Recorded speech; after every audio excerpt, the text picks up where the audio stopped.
कातरखटाव देवापुरे वस्ती येथे दिवसा घर फोडले। 12,000 रोकडसह 5 तोळे सोन्याचे दागिने लंपास।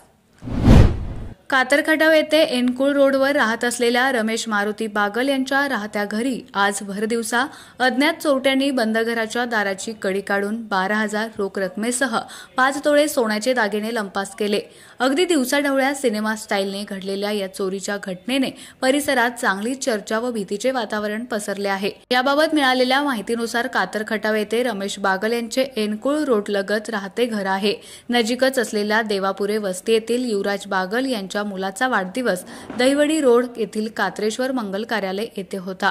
घरातील बागल कुटुंबीय सकाळी 11:30 वाजता वाढदिवसाला पुढे गेले होते। तसेच रमेश बागल दुपारी पाठीमागून 2:30 वाजता राहत्या घराच्या दरवाजाची कडी लावून मंगल कार्यालय येथे कार्यक्रमासाठी गेले। त्यावेळी घरात कोणी नसल्याचा फायदा घेत अज्ञात चोरट्याने डाव साधत घराच्या पुढील बाजूच्या दाराची कडी काढून चोरट्याने घरामध्ये प्रवेश केला। घरामधील कपाट उचकटून चोरट्याने कपाटातील सुमारे 5 तोळे वजनाचे सुमारे 3.5 लाख रुपये किमतीचे दागिने व 12,000 रोख रक्कम लंपास केली।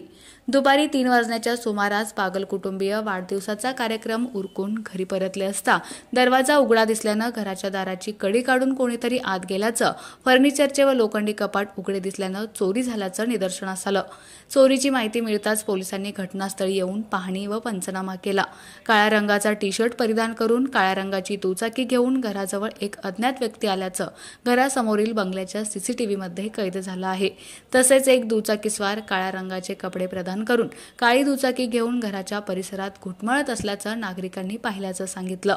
घटनेच्या ठिकाणी रात्री उशिरा श्वान पथक व ठसे तज्ञांचे पथक मागवण्यात आले होते।